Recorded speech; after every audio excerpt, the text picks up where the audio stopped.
Hello dear friends, आप सभी का वेलकम है आपके प्यारा सा चैनल तनु क्लासेस आर्ट को में। आज की इस वीडियो में हम लोग पढ़ने वाले हैं 12th क्लास सोशियोलॉजी यानी कि समाज शास्त्र का तीसरा चैप्टर, जिसका नाम है सामाजिक संस्थाएं, निरंतरता एवं परिवर्तन। और ध्यान रखिएगा, ये चैप्टर जो है आपके लिए काफी इंपॉर्टेंट है, क्योंकि इस चैप्टर में टोटल आपका 138 प्रश्न है, जैसे आप यहाँ पर देख सकते हैं। ठीक है, कितना है 138। अब 138 को हम लोग एक वीडियो में नहीं करेंगे। आज हम लोग आधा यानी कि लगभग 70 प्रश्न करेंगे, फिर जो बाकी बच जाएगा उसको नेक्स्ट वीडियो में करेंगे। ठीक है, तो ये आपका हो गया पार्ट वन। पार्ट वन में जो है टोटल आपका 70 क्वेश्चन करवाएंगे। उसके बाद पार्ट टू में उनके बाद जितना भी बच जाएगा, ठीक है, लगभग 68 प्रश्नों को पार्ट टू में करेंगे। तो ध्यान रखिएगा, यहाँ पर भी सिर्फ वही प्रश्नों को लाया गया है क्योंकि आपको कई बार पूछा जा चुका है। जैसे आप देख सकते हैं 2022 में पहला प्रश्न भी पूछा है, दूसरा प्रश्न भी 2022 में पूछा है, तीसरा प्रश्न भी 2022 में पूछा है ना। और बहुत ही आसान चैप्टर है, बहुत ही मजेदार चैप्टर है। सोशियोलॉजी बहुत ही आसान बुक ही है, तो आप आराम से ध्यान से सुनिएगा, सभी प्रश्न का आंसर देने का प्रयास कीजिएगा। जो भी प्रश्न आपसे नहीं बने प्लीज इसको स्क्रीनशॉट लीजिएगा, तभी ये वीडियो देखने का आपको फायदा होगा। तो चलिए शुरू करते हैं। पहला और दूसरा चैप्टर जो है वो कंप्लीट कर दिए हैं, आप जाके देख सकते हैं। पहला प्रश्न देखिए आपकी स्क्रीन पर, भारत में वर्तमान कानून के अनुसार लड़के एवं लड़कियों के विवाह की न्यूनतम आयु क्या है? यानी कि जो अभी वर्तमान में जो नियम बना है, ठीक है, 2022 में ये पूछा था, तो वर्तमान में प्रेजेंट में जो अभी नियम बना है लड़के लड़की की शादी का, तो क्या उम्र में उनका शादी होगा? तो आप सबको पता ही है। देखिए अभी यहाँ पर 21 वर्ष और 21 वर्ष लड़की के लिए भी कर दिया गया है, और 21 वर्ष जो है वो लड़का के लिए तो था ही।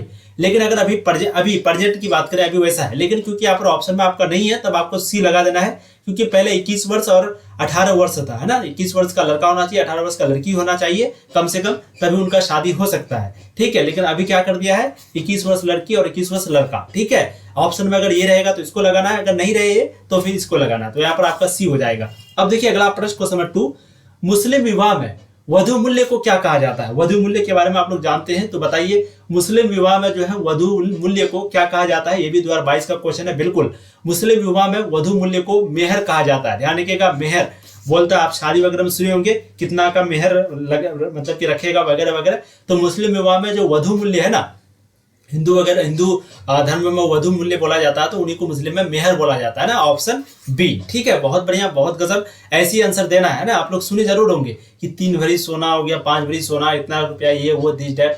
मेहर मतलब क्या हो गया, सिंपल अगर समझाएं तो जैसे एक जिससे आप, जैसे एक लड़का है, ठीक है, और वो लड़की के साथ शादी करते हैं। आपको ध्यान से समझाते हैं। जैसे एक लड़का है, वो जो है किसी लड़की के साथ शादी करती है, ये जो लड़का है उस लड़की को कुछ ना कुछ कहता है, जैसे तुमको जो है हम इतना मेहर अदा करेंगे, यानी कि 2 लाख, 1 लाख, 1.5 लाख।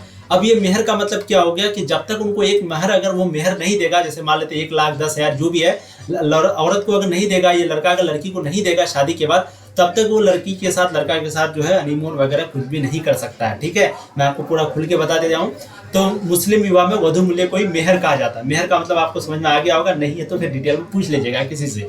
अगला प्रश्न देखिए, निम्न में किन्होंने बहिर्विवाह की अवधारणा दी है? बहिर्विवाह के बारे में तो आप जानती हैं। बहिर्विवाह मतलब बाहरी से किसी से आप शादी कर सकते हैं। अंतर्विवाह मतलब अपने ही से किसी से, यानी कि अपना मतलब अपना सगी बहन नहीं, अपना मतलब चचेरा ममेरा, ये सब है ना। बहिर्विवाह मतलब बाहर। तो थर्ड का यहाँ पर जो राइट आंसर है बिल्कुल आपका हो जाएगा मैकलेलन। इसी ने जो है यह अवधारणा दी है। ठीक है, बहिर्विवाह की अवधारणा किसने दी है? मैकलेलन ने। अगला प्रश्न है, सहकष्टी क्या है? ये भी 2022 में पूछा हुआ है। तो सहकष्टी का सिंपली मतलब क्या होता है? नातेदारी की रीति, है ना। नातेदारी की रीति का मतलब होता है सहकष्टी। ऑप्शन आपका ए बिल्कुल सही हो जाएगा। बहुत ही आसान और बहुत ही मजेदार चैप्टर है। सिर्फ मेरी बातों को ध्यान से सुनिए और आंसर देने का प्रयास कीजिए। नहीं बने तो स्क्रीनशॉट लेकर के 1-2 बार देख लीजिएगा। ठीक है, चलिए अगला प्रश्न देखिए, क्वेश्चन नंबर 5, रक्त संबंध पर आधारित नातेदारी क्या कहलाता है? 2022 का रोल एग्जाम में पूछा हुआ है। रक्त संबंध पर जो आधारित जो नातेदारी है, यहाँ पर रिश्तेदारी नहीं है, यहाँ पर क्या है? नातेदारी। तो रक्त संबंध पर जो आधारित नातेदारी है उसको क्या कहते हैं? ठीक है, तो इसका जो करेक्ट आंसर वो हो जाएगा समरक्त नातेदारी। तो ध्यान रखिएगा, रक्त संबंध पर जो आधारित नातेदारी होगा उसको बोलेंगे समरक्त नातेदारी। अगला प्रश्न है आपका, विधवा पुनर्विवाह अधिनियम किस वर्ष पारित हुआ था? आप सबको पता है, पहले हिंदू धर्म में जो है, जो भी अगर पहले तो ये था, सती प्रथा था कि अगर पति की मृत्यु हो जाए तो पत्नी को भी मरना पड़ता था। ठीक है, आग में कूदना पड़ता था या फिर दफन होना पड़ता था। लेकिन बाद में उस नियम को खत्म किया गया। फिर विधवा रहा, तो विधवा से पहले कोई शादी नहीं करता था। इस्लाम में तो शादी शुरू से ही है, लेकिन इसमें नहीं करता था। ठीक है, तो फिर विधवा पुनर्विवाह अधिनियम, यानी कि दोबारा ऐसा नियम बनाया गया कि विधवा से भी आप शादी कर सकते हैं, इस तरह का नियम बनाया गया। तो बताइए ये कब, ये जो है कब पारित हुआ था? तो ये अंग्रेजों के जमाने में ही हुआ था, है ना। तो राइट आंसर आपका 1856 हो जाएगा। यानी कि विधवा पुनर्विवाह अधिनियम जो है वो 1856 ईस्वी में पारित हुआ था। ध्यान रखिएगा, बहुत ही इंपॉर्टेंट है। अगला प्रश्न आपका क्वेश्चन नंबर 7, भारत में निम्न में से कौन सी परिस्थिति तलाक का कारण नहीं है? बताइए निम्न में से कौन सी परिस्थिति में तलाक नहीं दे सकते या फिर तलाक कारण नहीं है? क्रूरता का, यौनिक दोष का, संतान ना होना का, पारस्परिक साझेदारी का। आप यहाँ पर आराम से दिमाग लगा के आंसर दे सकते हैं, ठीक है जी, बिल्कुल पारस्परिक साझेदारी। ठीक है, तो भारत में जो है पारस्परिक साझेदारी की स्थिति में तलाक, मतलब ये जो स्थिति है इसके कारण तलाक नहीं दे, मतलब कि नहीं है, यानी कि इसके कारण आप तलाक नहीं दे सकते या फिर इनके कारण तलाक नहीं होता है, तो ये जो है तलाक का कारण नहीं है। कौन? पारस्परिक। बाकी क्रूरता, इससे भी तलाक होता है। आप मान लेते हैं पति पत्नी पर अत्याचार करेगा तो पत्नी तो तलाक देने का सोचेगा। यौनिक दोष वगैरह कुछ, संतान अगर वगैरह नहीं होता है तो बहुत लोग तलाक देते हैं, बहुत लोग दूसरी शादी कर लेते हैं, क्योंकि भाई संतान नहीं होता तो सोचता है कि फिर क्या होगा दुनिया में, ना, या फिर कोई पालने पोसले ले लेता है। तो वही है, तो यहाँ पर कौन सा कारण नहीं है पूछा गया, नहीं है, तो राइट आंसर आपका ऑप्शन डी हो जाएगा। अगला प्रश्न आपका, हिंदुओं के विवाह पर निम्न में क्या लागू होता है? बताइए, हिंदुओं का जब विवाह होता है 2022 का एग्जाम में ये भी पूछा हुआ आपका, तो वहां पर जब विवाह होता है, एक पति और पत्नी की जब शादी होती है तो उस वक्त में क्या होता है? सामाजिक समझौता, संस्कार, सामाजिक संस्था या फिर विचारधारा। 8 का यहाँ पर राइट आंसर जो है वो हो जाएगा संस्कार, है ना, ऑप्शन भी बिल्कुल सही हो जाएगा। तो हिंदुओं के विवाह पर निम्न में क्या लागू होता है? संस्कार होता है। ठीक है, संस्कार वैसे सभी धर्म में होता है, लेकिन कुछ कुछ पब्लिकली बदल दिया गया है, जो कि आप आगे सुनेंगे अभी। एक मुसलमान पुरुष एक साथ कितनी स्त्रियों से विवाह कर सकता है? तो हमने आपको पहले वीडियो में बताया था कि एक साथ एक मुसलमान जो पुरुष है वो 4 शादी कर सकता है। ठीक है, लेकिन उस पर बहुत सारा कंडीशन है, बहुत ज्यादा। पहला कि सभी बीवियों के साथ उनको एक बराबर का इंसाफ करना पड़ेगा। ऐसा नहीं कि इनके साथ नया है तो इनके साथ रह रहा है, दूसरे को छोड़ दिया, बिल्कुल नहीं। अदल, सभी के साथ बराबर, सभी को बराबर का हक, सब कुछ बराबर होना चाहिए। ठीक है, पुराना नया कुछ भी नहीं देखना चाहिए। और दूसरा, इससे ज्यादा तो करने का बिल्कुल भी इजाजत नहीं है, लेकिन ये बोले थे आपको कि 0.0001% भी नहीं होता है। ज्यादा से ज्यादा 99% तो एक ही से होता है और 1% जो है वो 1% होता है। ठीक है, तो एक मुसलमान पुरुष, यहाँ पर क्वेश्चन पूछा गया एक साथ कितने से विवाह कर सकता है? 4। ये मैं आपको खुल की इसलिए बता रहा हूँ क्योंकि बहुत सारे लोग ना दूसरे धर्म को लेकर के, दूसरे प्रति धर्म को लेकर के जो है कहीं ना कहीं ये बना के रखता है कि तुम्हारा धर्म तो ऐसा है, तुम्हारा ये। सबका धर्म अपने अपने जगह ठीक है, आप नियम को समझे, कंडीशन को समझे, फिर आपको सारा चीज समझ में आएंगी। ठीक है, अब अगला प्रश्न देखिए, क्वेश्चन आपको जाएंगे 10। किसने कहा जाति एक जो है गतिहीन वर्ग है? बताइएगा किसने कहा जाति एक गतिहीन वर्ग है? ये भी 2022 में पूछा है। ये जो कहा था मजूमदार ने कहा था, ऑप्शन आपका ए बिल्कुल सही हो जाएगा। इसी ने कहा था जाति एक क्या है? गतिहीन वर्ग है। अगला प्रश्न देखिए, कौन एक ऐसी प्रक्रिया है जिसमें निम्न हिंदू जाति के लोग उच्च जाति के लोगों के संदर्भ में अपने प्रथाओं को परिवर्तित करते हैं? ये कि जो बहुत ही मतलब कि एक तरीके से कभी कभी हमको गलत भी लगता है, नीचे जाति और उचली जाति बहुत ही ज्यादा खास करके हिंदू में पाया जाता है ना।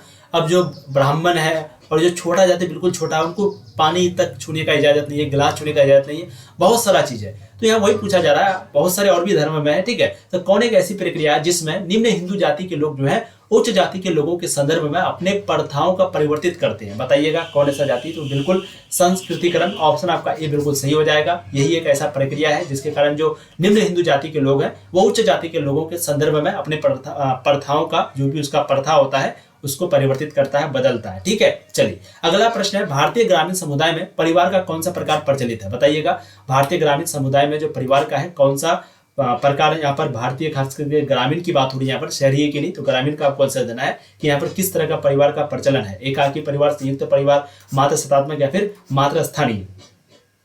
बिल्कुल, तो संयुक्त परिवार बिल्कुल राइट आंसर होगा अभी। ठीक है, क्योंकि गांव में अभी भी देखा जाता है कि बेटा बेटी, मतलब खास करके बेटा वगैरह शादी करने के बाद में मिलजुल करके ही रहता है।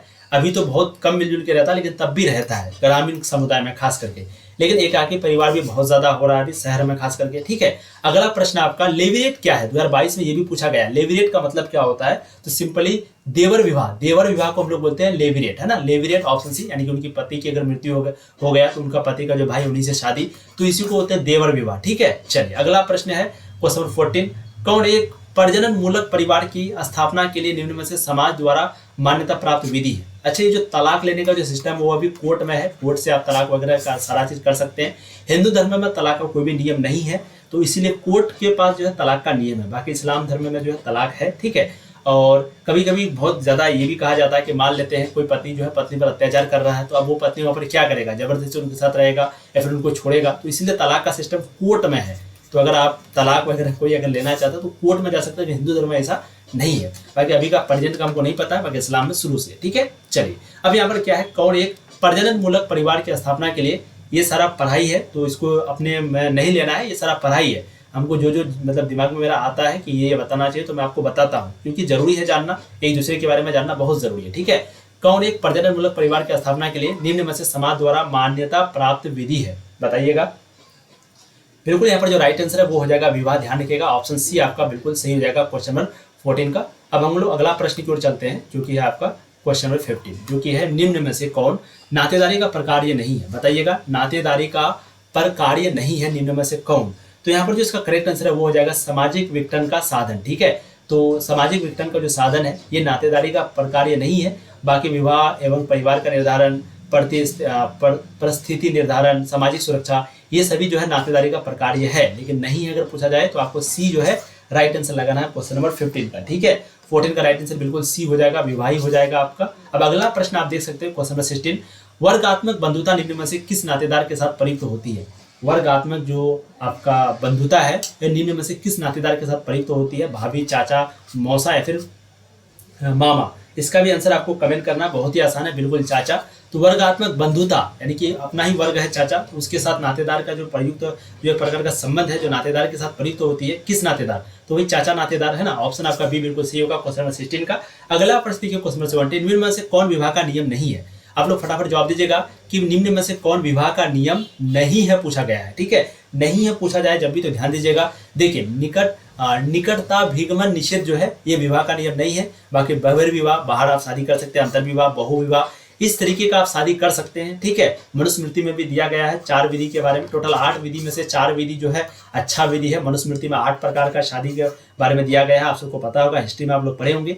तो वहां पर बहिर्विवाह, अंतर्विवाह, बहुविवाह को अच्छा कहा गया है। बाकी निकटता भिगमन निषेध ये जो है मतलब कि विवाह का नियम नहीं है। ठीक है, ध्यान रखिएगा विवाह का नियम नहीं है। बहिर्विवाह, अंतर्विवाह, बहुविवाह ये सारा चीज है। अगला प्रश्न है जीएस घुड़िये द्वारा जाति की कितनी विशेषताओं का मतलब कि विशेषता किया गया है, यानी कि सिंपली जाति का कितना विशेषता बताया गया है किसके द्वारा, जीएस घुड़िये के द्वारा। तो यहाँ पर जो इसका करेक्ट आंसर है वो है 6। ध्यान रखिएगा। ठीक है, तो जीएस घुड़िये जो है इनके द्वारा जाति की 6 विशेषताओं को बताया गया है। कितनी? 6। ध्यान रखिएगा, बहुत ही इंपॉर्टेंट है ये भी आपका। अगला प्रश्न 2022 में ये भी पूछा है, सारा प्रश्न 2022 में पूछा है। तीसरा चैप्टर आपका काफी इंपॉर्टेंट है। ठीक है, अगला प्रश्न है किसने समूहों को अंत समूह एवं बाह्य समूह के रूप में विभाजित किया। बताइएगा किसने समूह को जो है अंत समूह और बाह्य समूह में बांटा है। 2022 का एनुअल एग्जाम में पूछा हुआ है। बिल्कुल इसका जो राइट आंसर है वो हो जाएगा समनर। ध्यान रखिएगा, समनर जो है वो समूह को अंत समूह और बाह्य समूह के रूप में बांटा है। ठीक है, अगला प्रश्न आपका सर्वप्रथम किसने प्राथमिक समूह यानी कि प्राइमरी ग्रुप शब्द का प्रयोग किया था। 2022 का एनुअल एग्जाम में पूछा हुआ है। तो सबसे पहले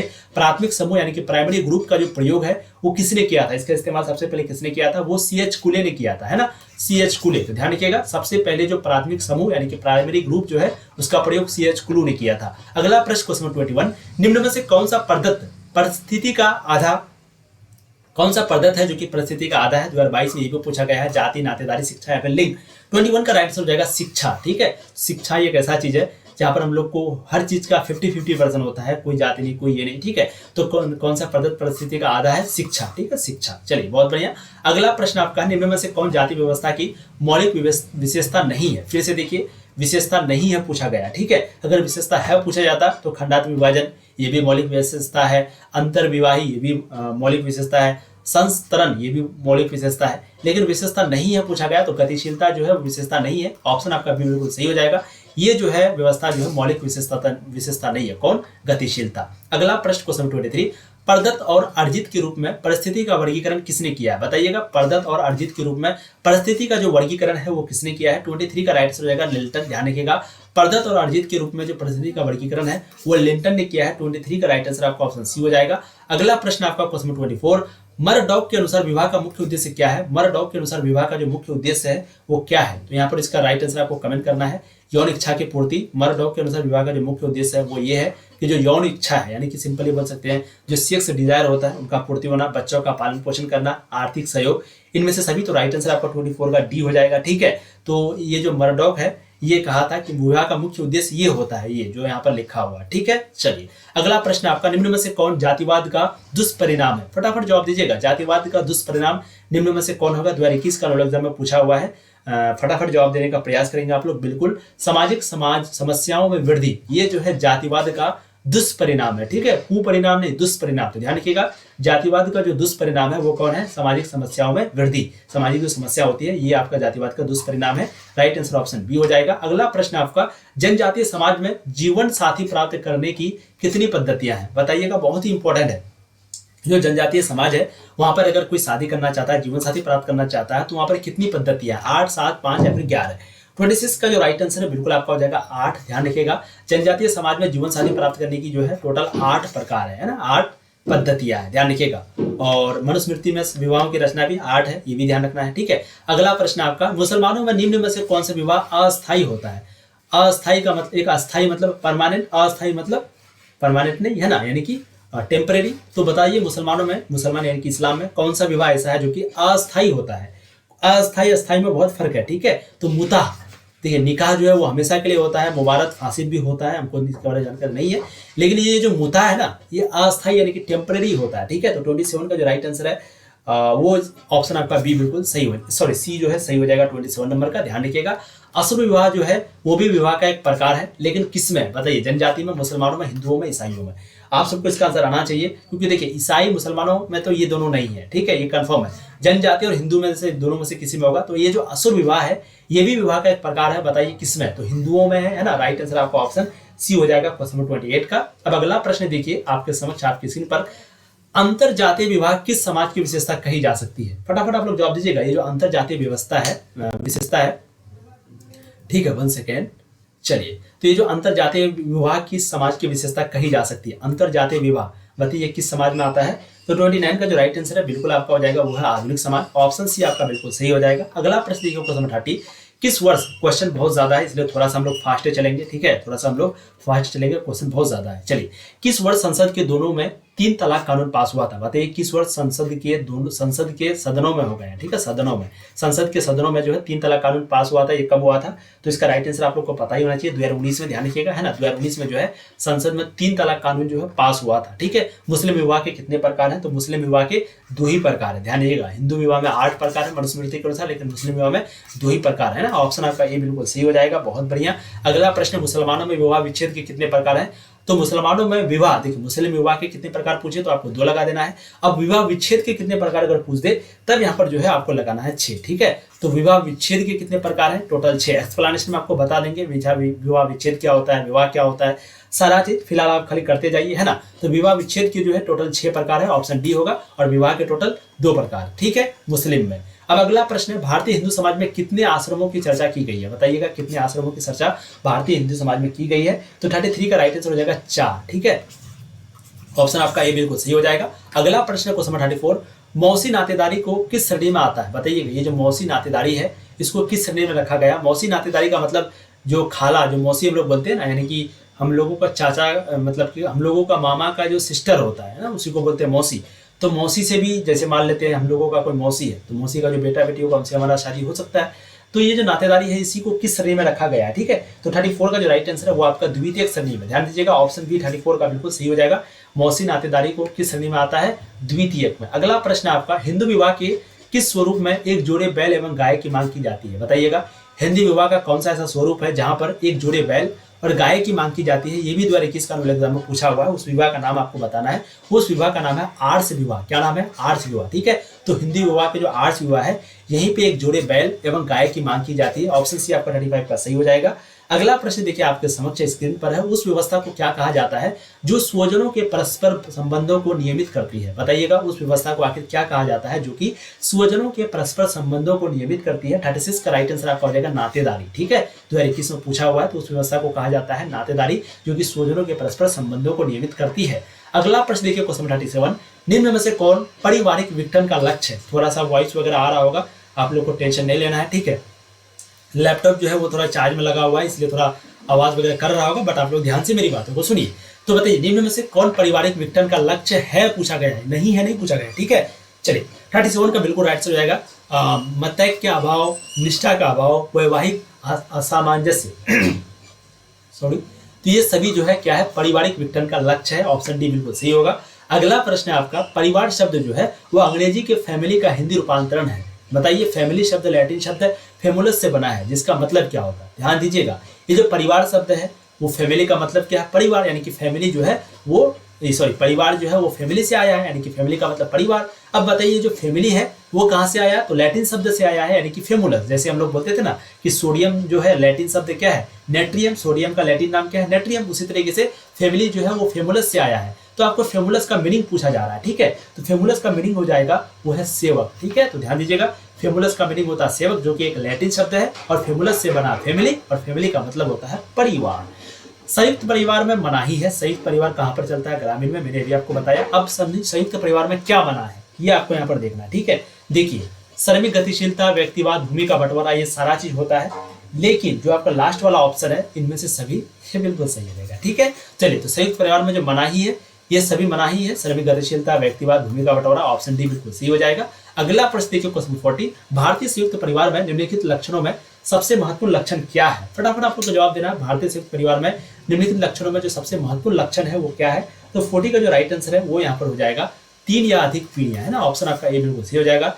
ये लक्षणों में सबसे महत्वपूर्ण लक्षण है 3 या उससे अधिक पीढ़ियां, ठीक है। बहुत बढ़िया, बहुत गजब। ऐसे ही आप लोग को आंसर देना है, और प्लीज जो भी नहीं बन रहा होगा इसको स्क्रीनशॉट ले लीजिएगा। वीडियो को अभी तक अगर लाइक नहीं किए कर दीजिए, एक बार प्लीज शेयर कर दीजिए अपने सारे दोस्तों को, क्योंकि आप सबको पता है सोशियोलॉजी की बहुत ही कम तैयारी करवाई जाती है यूट्यूब पे, ठीक है। अगला प्रश्न आपका, क्वेश्चन को पहले ध्यान से पढ़ना है, बड़ा रहे छोटा रहे ध्यान से पढ़िए। देखिए, संयुक्त परिवार एक ऐसा परिवार है जिसमें लोग समान आवास में रहते हैं ना। संयुक्त परिवार यानी कि मिलजुल के जो मम्मी पापा दादा दादी के साथ रहते हैं, तो लोग समान आवास में रहते हैं, एक चूल्हा का बना खाना खाते हैं, समान संपत्ति के हकदार होते हैं, यानी कि प्रॉपर्टी का जो बंटवारा होता है वो बिल्कुल सेम होता है, समान पूजा पाठ होता है, कोई भी अलग अलग नहीं। संयुक्त परिवार की ऐसी परिभाषा किसने दी है बताइए? यानी कि ये जो परिभाषा है, यानी कि सबको एक साथ रहते हैं, एक आवास में रहते हैं, एक ही चूल्हा का खाना बना हुआ खाते हैं, सभी को जो भी प्रॉपर्टी का बंटवारा होता है, जमीन जगह का, सबको सभी का बराबर का हकदार होता है, सभी लोग पूजा पाठ नमाज रोजा जो भी होता है सारा चीज एक साथ ही करते हैं। तो ये जो अवधारणा है, ये जो परिभाषा है वो किसने दिया? कितना आसान क्वेश्चन है। तो भाई ये जो है एम.एन. श्रीनिवास ने दिया था। किसने दिया था? एम.एन. श्रीनिवास ने जो है इस परिभाषा को दिया था। अब अगला प्रश्न है क्वेश्चन नंबर 42, निम्न में से कौन जनजातीय धर्म का स्वरूप है? तो जनजातीय धर्म का जो स्वरूप है वो कौन है? तो टोटमवाद, ठीक है। टोटमवाद जो है वो जनजातीय धर्म का स्वरूप है। ऑप्शन बी बिल्कुल सही होगा। अगला प्रश्न आपका, परीक्षा विवाह किस जनजाति में होती है? परीक्षा विवाह जो है वो कौन से जनजाति में होती है? मुंडा जनजाति में, संथाल जनजाति में, नागा जनजाति में, या फिर भील जनजाति में? ये सारा आपका क्या है? जनजाति है, ठीक है। तो 43 का राइट आंसर होगा भील जनजाति। ध्यान रखिएगा, परीक्षा विवाह जो है वो भील जनजाति में होता है। तो 43 का राइट आंसर ऑप्शन डी हो जाएगा। बहुत बढ़िया।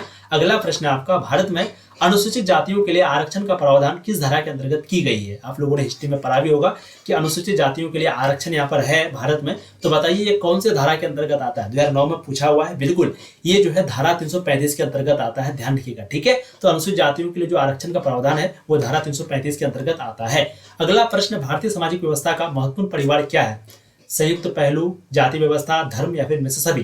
तो भारतीय सामाजिक व्यवस्था का जो महत्वपूर्ण परिवार है वो क्या है? ये भी 2009 में पूछा हुआ है, और बिल्कुल इसका राइट आंसर हो जाएगा इनमें से सभी, है ना। यानी कि संयुक्त पहलू हो गया, जाति व्यवस्था हो गया, धर्म हो गया, ये सभी जो है भारतीय सामाजिक व्यवस्था का महत्वपूर्ण परिवार है, ठीक है। ऑप्शन डी बिल्कुल सही होगा। अगला प्रश्न है क्वेश्चन 46, निम्न में से कौन एक संस्था है? तो आप सबको पता है संस्था के बारे में यहाँ पर पूछा जा रहा है। इसका राइट आंसर बिल्कुल हो जाएगा विवाह, ठीक है।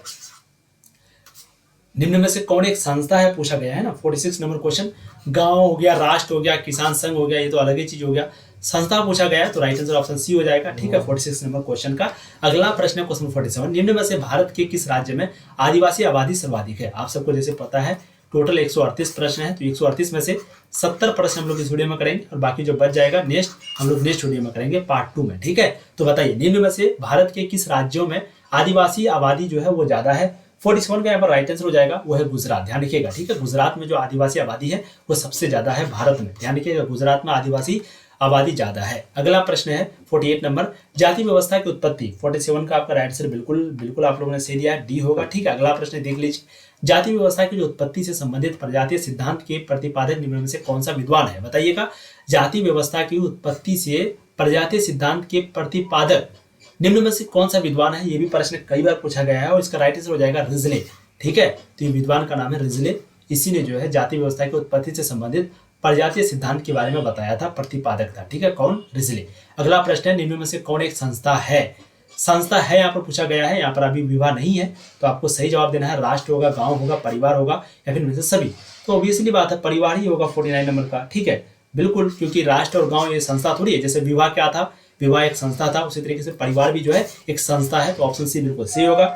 जो डी लगा रहे हैं उसका बिल्कुल गलत है। अगला प्रश्न, निम्न में से कौन जाति व्यवस्था की एक मौलिक विशेषता नहीं है? बताइए निम्नलिखित में से कौन जाति व्यवस्था की एक मौलिक व्यवस्था नहीं है, पूछा गया है। नहीं है का मतलब आपको समझ में आना चाहिए। 50 का बिल्कुल राइट आंसर हो जाएगा सामाजिक गतिशीलता। अभी हम लोगों ने यहाँ पर देखा ना कि सामाजिक गतिशीलता जो है, अच्छा शायद ऊपर चले गया है, तो सामाजिक गतिशीलता जो है वो जाति व्यवस्था की मौलिक विशेषता नहीं है। ठीक, अगला प्रश्न आपका, भारत का सबसे बड़ा जनजातीय समूह कौन है? तो आप सबको पता है भारत का सबसे बड़ा जो जनजातीय समूह है अभी प्रेजेंट में वो है भील। ठीक है, ऑप्शन सी हो जाएगा बिल्कुल राइट आंसर।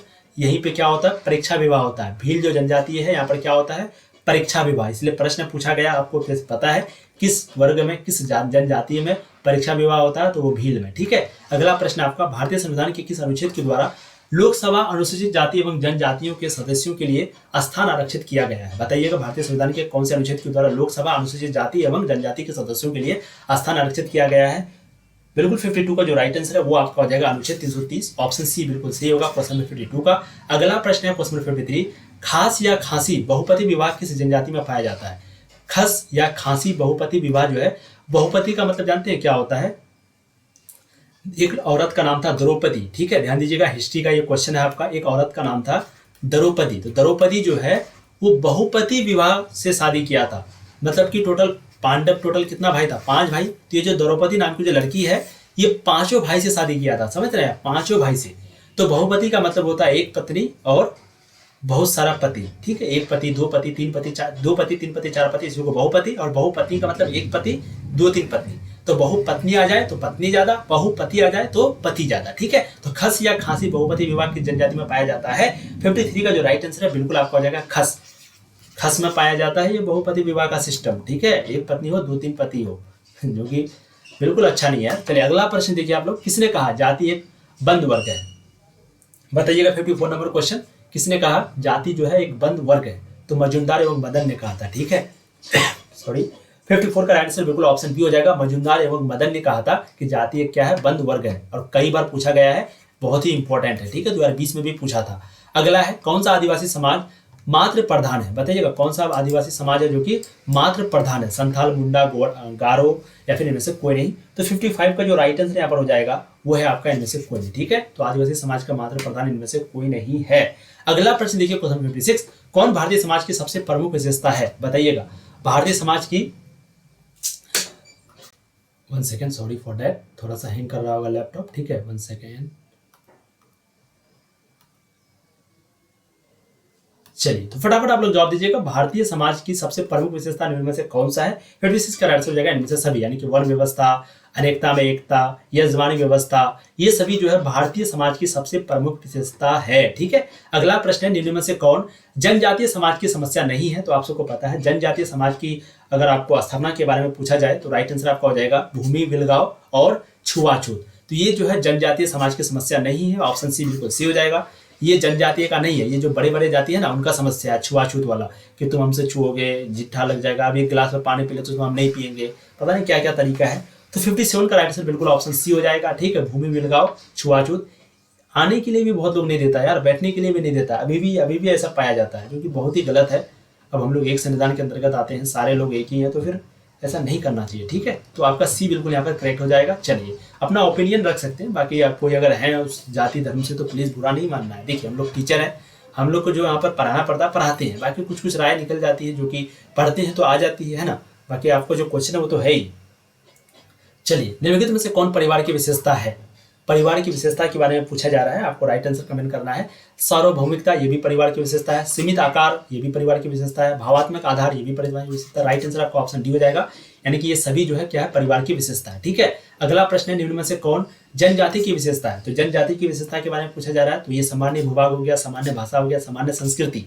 सामान्य भाषा होनी चाहिए, सामान्य भूभाग होनी चाहिए, सामान्य संस्कृति होनी चाहिए, ये सभी जो है जनजाति की विशेषता है। ठीक है, जनजाति की विशेषता है। अगला प्रश्न है, निम्न में से बंद अस्त्रीकरण का उदाहरण कौन सा है? बताइएगा बंद अस्त्रीकरण का जो उदाहरण है निम्न में से कौन सा है? तो 60 का जो राइट आंसर है वो हो जाएगा जाति। ठीक है, तो बंद अस्त्रीकरण का जो उदाहरण है वो जाति है। 60 का राइट आंसर ऑप्शन सी होगा। अगला प्रश्न देखिए, मात्र 10 प्रश्न रह गया, फटाफट आप लोग जवाब देते हुए चलेंगे, और प्लीज वीडियो को जो भी लाइक अभी तक नहीं किए कर देंगे।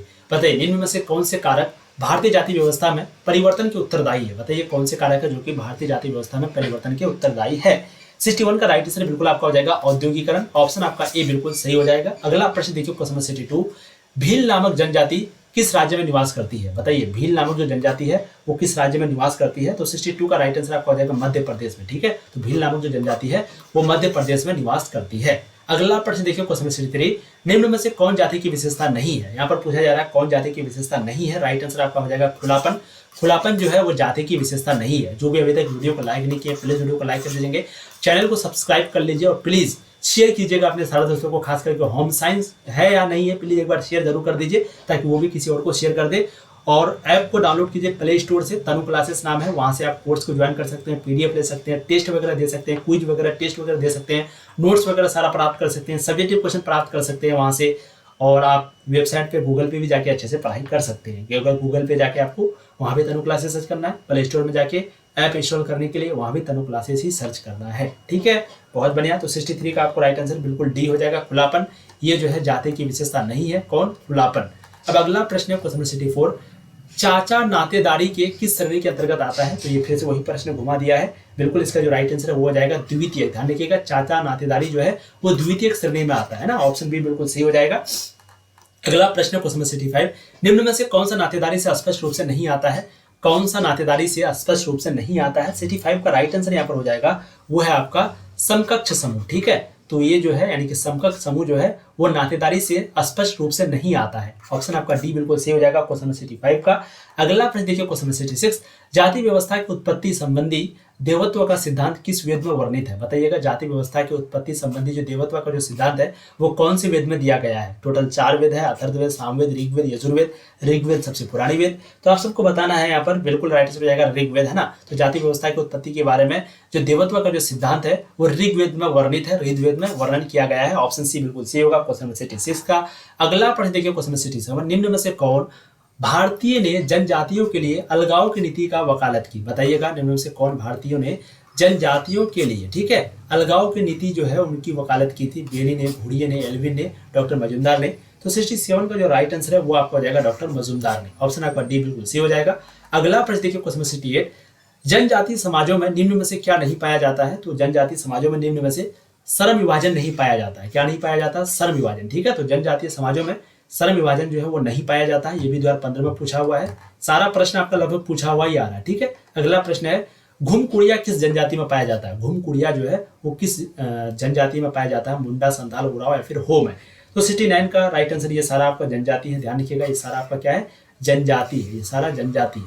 तो बताइए किसमें पाया जाता है? तो 69 का जो राइट आंसर है वो आपका यहाँ पर हो जाएगा उरांव जाति। ध्यान रखिएगा, तो घुमकुड़िया किस जनजाति में पाया जाता है? उरांव जाति में। ऑप्शन सी आपका बिल्कुल सी हो जाएगा। अब अगला प्रश्न देखिए क्वेश्चन नंबर 70, जाति व्यवस्था का व्यवसायनात्मक सिद्धांत के प्रतिपादक कौन है? रिजले है, घुड़िये है, नेस्फील्ड है या फिर मार्क्स है? तो 70 का जो राइट आंसर है वो यहाँ पर हो जाएगा रिजले। ध्यान रखिएगा, जाति व्यवस्था का जो व्यवसायनात्मक सिद्धांत की जो प्रतिपादक है वो कौन है? तो वो रिजले है। ऑप्शन आपका ए बिल्कुल सही हो जाएगा। ठीक है, तो जैसे कि मैंने अभी आपको कहा कि टोटल आपका 168 प्रश्न है, जैसे कि आप देख सकते हैं। ठीक है, तो इसमें से हम लोगों ने 70 प्रश्न को किया। पार्ट 2 में आपका पार्ट 2 जो होगा उसमें आपका बाकी का प्रश्न किया जाएगा। तो अगर आप ये वीडियो बाद में देख रहे हैं तो डिस्क्रिप्शन में लिंक रहेगा पार्ट 2 का, देख लीजिएगा। चैनल का प्लेलिस्ट में भी जाके देख लीजिएगा या फिर यूट्यूब पे सर्च कर लीजिएगा 12 सोशियोलॉजी चैप्टर 3 बाय तनु क्लासेस। यूट्यूब पर सर्च करेंगे तो वहां पर आपका ये जो वीडियो है मिल जाएगा, पार्ट 1 पार्ट 2 करके लिखा हुआ। ठीक है, उनको देख लीजिएगा पार्ट 2 को। और प्लीज वीडियो को लाइक, चैनल को सब्सक्राइब एक बार जम करके शेयर कर दीजिए। और यहाँ पर सभी सब्जेक्ट की बहुत ही जबरदस्त से तैयारी होती है, इसलिए प्लीज वीडियो को लाइक जरूर कर दीजिएगा, शेयर भी कर दीजिएगा, कमेंट कीजिए। अगर कोई क्वेश्चन वगैरह आपका है, जो भी डाउट वगैरह है, कमेंट जरूर कीजिए। ठीक है, थैंक यू सो मच। ऐसी पढ़ाई करते रहिए। All the very best.